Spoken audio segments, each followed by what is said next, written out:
Hello and welcome to a brand new series of On the Bench, the only TV show in the region to be dedicated to local sport.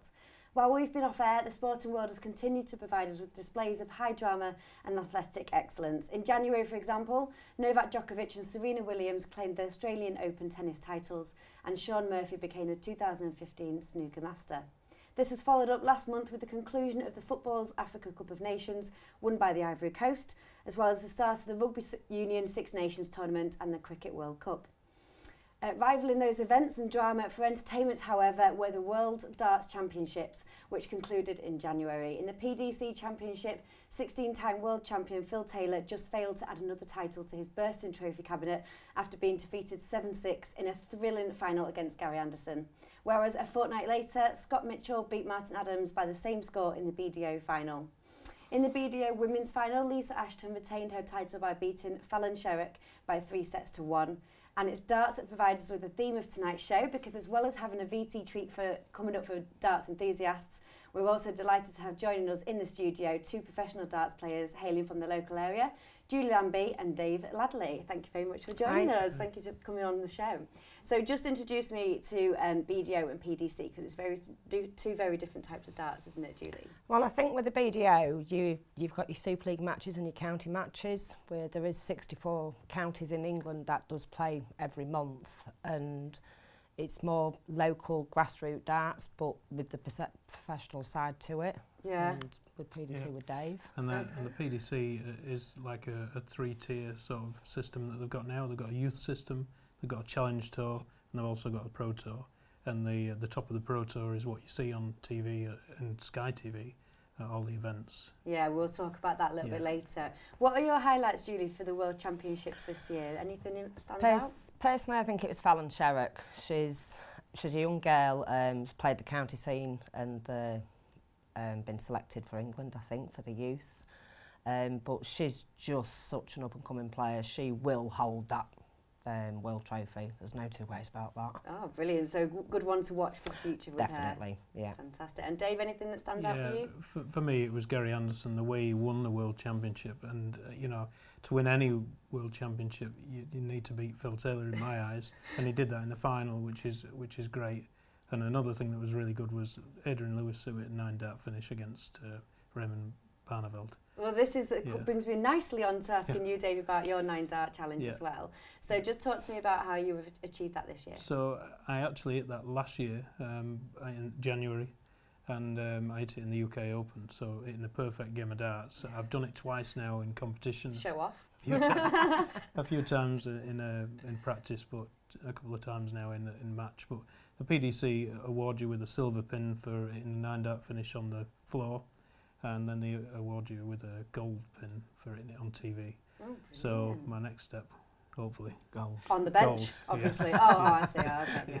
And Julie, just quickly as well, since we last saw you, way back in 2013, ladies darts has really taken off for you. So just talk to me quickly about that. Well, our own organisation, last year in May, we was officially recognised by the British Darts Organisation, which has enabled us to hold our own ranking events, which people then qualified to get through to Lakeside.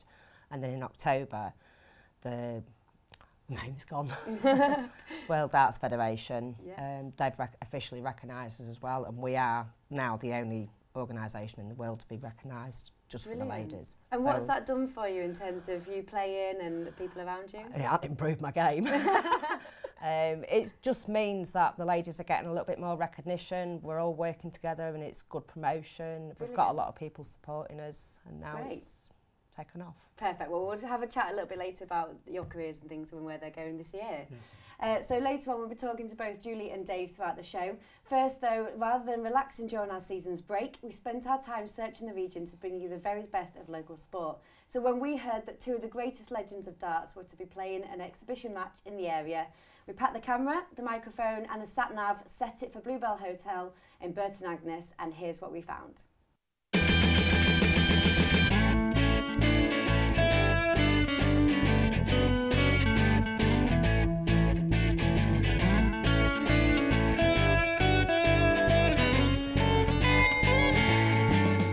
Welcoming back, not for the first time, Eric Bristow and Bobby George. In 2014 we brought them on separate nights Tonight we're bringing them both together, which will be a massive night of entertainment.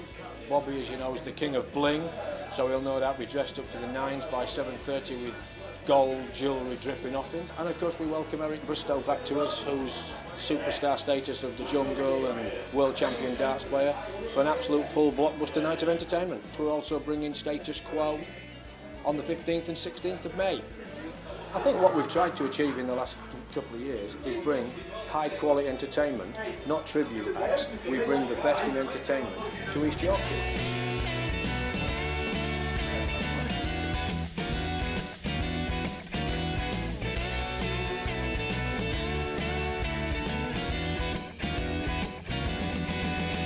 Part of it, really. I'm not just one of the, one of the boys who started off in darts has come a long way. Myself, John Lowe, Jockey Wilson, a few others like pioneers of the game. Always popular on TV, but then since Sky have taken it over, it's kind of gone zoop. I mean, it's all different now. Walk on girls, razzmatazz music, great big crowds. It's the thing at the moment, darts.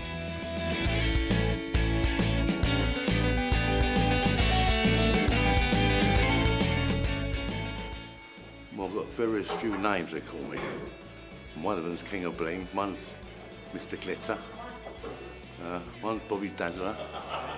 My nickname when I was young was, when I first started darts, was Bobo. I don't know how I got that. I don't know, they call me anything they want, as long as they don't call me late for dinner.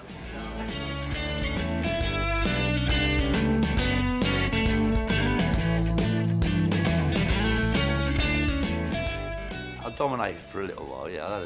I had not a bad little 10, 12-year run. But I mean, yeah, I didn't win every tournament, but I was like, I was close a few times, you know what I mean? I mean, I won the World Championship 5 times, but I also know the other side of the coin.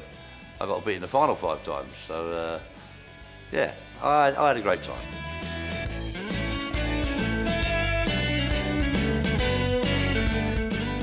You get to a certain age, some people can lose it by the time they're 30. Some people get it at the time they're 30. So I don't think there's any age in darts, to be honest with you. Now, to be good at any sport, you've got to practice. But I was a freak. I mean, it was like when I first started playing darts in the pub when I was 14, the average age for a dart player in the pub was about 40. 40 to 60. It was like people used to play darts for a bit of fun and play in the local leagues. And then this little whiz, they called me a whiz kid. They called me a few names. A few of them I couldn't put on my back, but. Then I come along and I was just a bit of a freak, but I used to practice all the time. It was like, practice wasn't a chore. I spoke to Steve Davis many, many years ago. He used to play snooker 6 hours a day. I used to play darts 6 hours a day. But it wasn't like hard work. If you love something, it's not hard work.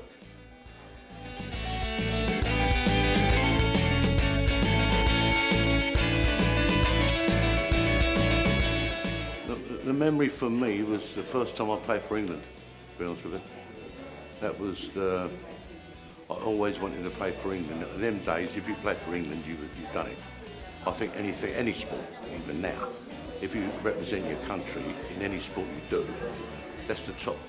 You can't get no higher than that. So I really wanted to play for England. I was so pleased I did. It's great seeing Eric and Bobby there. Julie and Dave, I mean, have you guys met Eric and Bobby? I've met Bobby a couple of weeks ago at Lakeside, and Eric was quite a few years ago at an exhibition he did. Okay. And I've met Bobby a couple of times with county setup, and I've also met Bristow, Eric, quite a few times, and he actually bought me a pint once, which was really good. Sure. Yeah. And obviously they're really big personalities in the world of darts, going back to the 80s and even up to now. Do you still have those big personalities, do you think, Julie, in the game?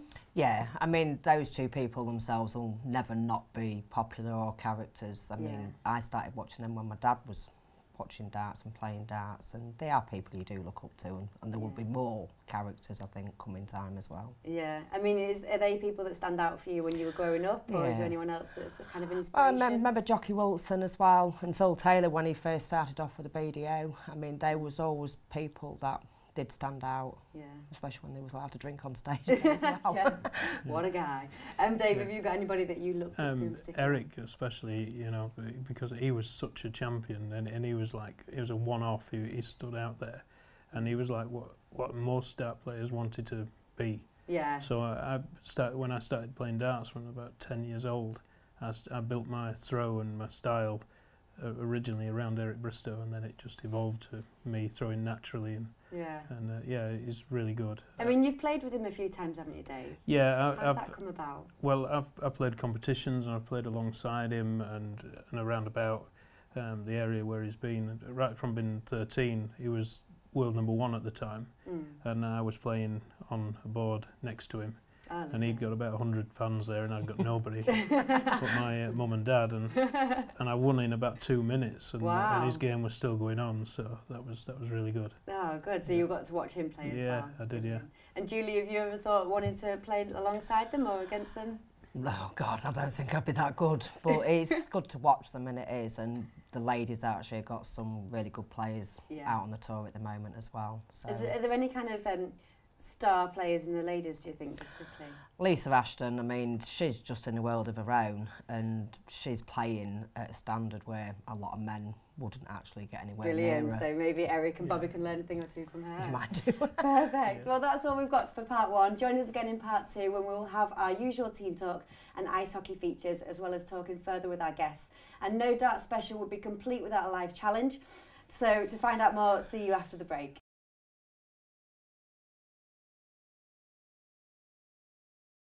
Welcome back. If you were with us in part 1, you'll know that we're joined by local darts professionals Dave Ladley and Julie Lambie. In this half, we'll bring you more from the world of darts and make our usual visit to the Hull Arena to watch the Hull Stingrays, the latest ice hockey game. Before all that though, let's catch up on how our local teams got on over the weekend in Team Talk.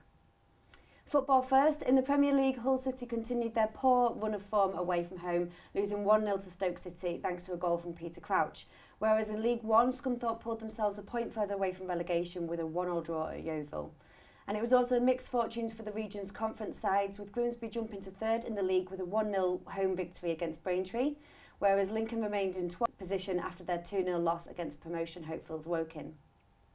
In Rugby Union, Cleethorpes were soundly beaten 63-0 against Buxton, whereas Market Raisin and Louth also failed to trouble the scoreboard as they went down 30-0 to Bedford Athletic. One result in lacrosse, with Hull going down 15-8 to Loughborough. Turning to ice hockey now, and the Hull Stingrays had a busy weekend, playing 3 times in as many days. Their Friday and Saturday games proved to be disappointing, as a narrow 3-2 defeat to Belfast was followed up by a 9-2 loss to Sheffield. This made Sunday's game against Dundee all the more important to their hopes of gaining an end-of-season playoff place. Let's find out how they got on. And the puck drops, we're underway. First possession for the Hull Stingrays, sent straight in on Chevery and played straight back out of the zone. Get off his stick. Gibbons, McCluskey again. Snapped in, save is made, rebound is put in. Lust has poked it through, and the Stars have got the opener. And the Stingrays find them behind yet again. Stick. Tanaka moving in and scores! Chevery was screened by Isaacs. He goes down behind the goal, and the Stars will now try and break. It's Dolan moving centrally. Oh, and his shot was well blocked by Turcott, and the follow-up's put in. The slap shot beats Brown, and the Stars have their lead back. Take the face off. Stingrays don't get it clear. They're playing themselves into trouble. Dolan tries to lift one in, and he has. He scored again over the shoulder of Brown. And the Stingrays are shooting themselves in the foot. It was a smart stop by Chevery, low down.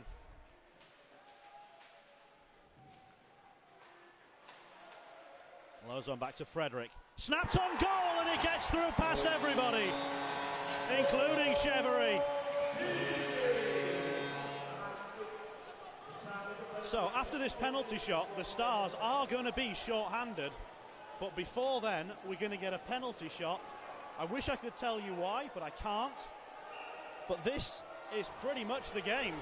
John Dolan against David Brown. And Brown saves it. And the Stingrays will feel that just like to Lozon. Moves centrally. Shoots! What a tip from Osman! That's just brilliant.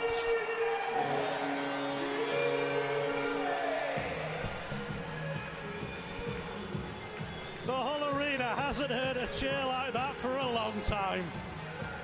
because they haven't seen a redirect quite as good as this one.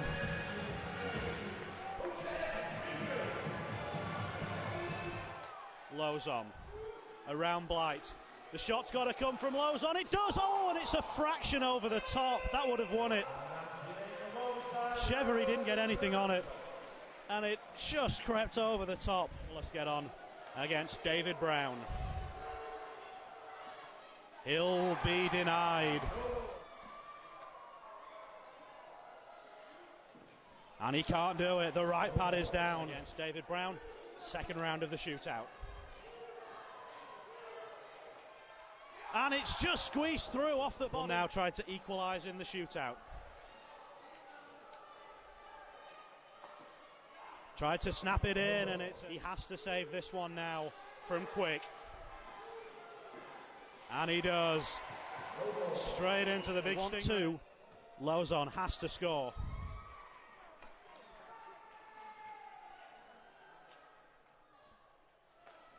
He's done it on the backhand through up against Brown. And he shoots wide. They got the equaliser. Lozon right now can win it.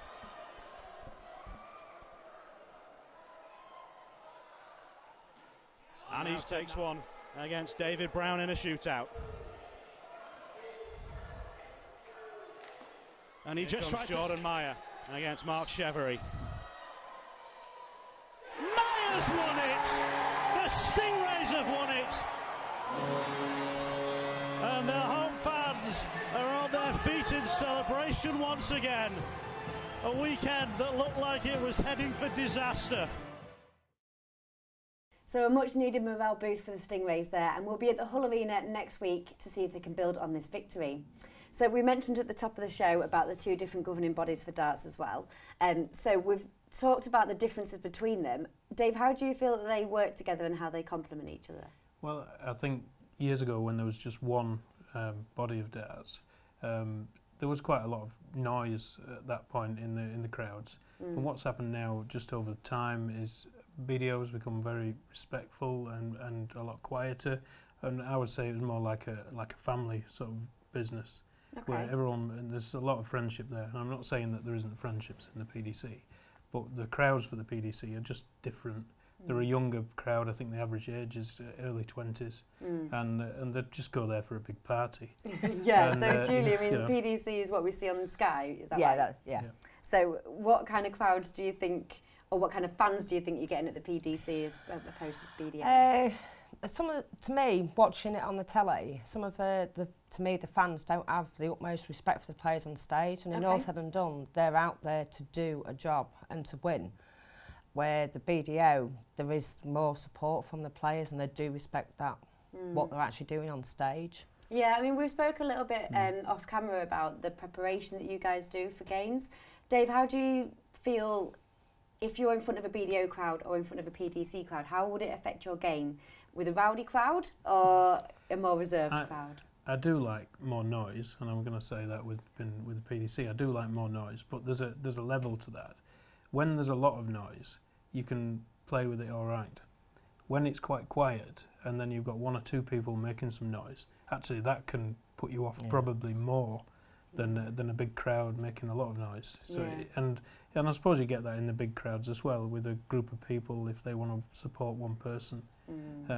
You know, it's really difficult with the crowds of 12,000 to try and push that down. It's really hard work. Yeah, well, we'll see that on Sky and obviously in the future with darts. One of the great things about darts is that it's easy to get started. Whether it's easy to becoming competent is another thing. To find this out, Julie and Dave are going to provide me with some brief coaching sessions before we take on the challenge that the guests on the TV show Bullseye took on every week. Namely, we have to score 101, I have to score 101 or more in 6 darts. So if we make our way to the practice board... Welcome to On the Bench Darts Challenge. Julie and Dave are going to show me how to throw the perfect dart to hopefully help me hit this 101 challenge. So Dave, do you want to show me a couple of hints and tips? Are you right or left-handed? Right-handed. So if you hold them 2 darts in your left hand, this one in your right. Good start, I'm with you. So what you need to do is stand central to the board. Okay. and then Do I look professional yet? nearly. Yeah. And then just throw like you're throwing a stone, just however you feel natural, straight Okay. to the middle of the board. Okay. Ooh, that wasn't the middle of the board. That's good 19 though. Oh, good one. Yeah, I'm good at this. Okay, should we go again? Yep. And then up a little bit. Or a lot. Oh, yep, that was... Right, so that's 36. Yeah, okay, I can do this. Yeah, I mean, anything else, Julie, that you think I can work on? You need to follow through with your dart as well. Follow and through, right. Don't so follow you- through. Not literally. You need to follow through with your arm action as well, because otherwise you can snatch, which will shorten your action throw as well, and just keep focused on one point on the board. Okay, what you're let me going try for. again then. Dave, I'm going to take your darts from here. Let's take the one out the bottom of the dartboard and not talk about that I'll one. try and make adjustments on every dart. So wherever your Okay. first dart goes, make the adjustment to the second dart Okay. without Let's talking. try. Okay. Oh, is that any good? Mind. There's silence Yeah, behind me, that's so I'm good. guessing it's not any good. That's good. No, it's fine. Oh, we're getting higher. We're getting higher. Bullseye next. Oh, look at that up there. Well, that's 50. Wait, this 101, I'm Yeah, on for yeah. it. I'm on it. Right, Julie, do you want to have a go? Ladies first. Right, okay. So I'm doing 6. There you go. 101, Julie. Come on, let's go. Oh, look at that. You've got that follow through, Julie. You can do this. Good technique. It's 55. 55. 46 to go. Come on, Dave. You've got this. No pressure. No pressure.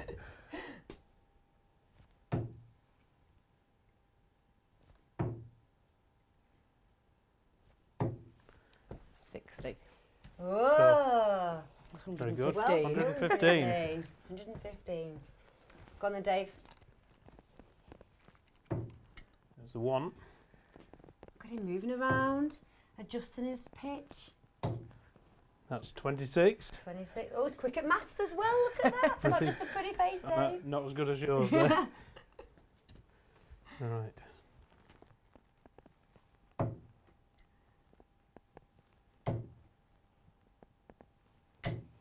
And 60. 86 scored. Oh, females win. The Ladies same as you. darts win. 86. Brilliant. Well, that's all we've got time for this week. Thank you to our guests, Dave Ladley and Julie Lambie, as well as Alan Wilson at the Bluebell Inn for letting us get behind the scenes on what was a special evening with Eric Bristow and Bobby George. Don't forget you can catch both Toms on the Bench Extra at 10 o'clock on Saturday mornings, and we'll see you again next week for more On the Bench. Goodbye for now.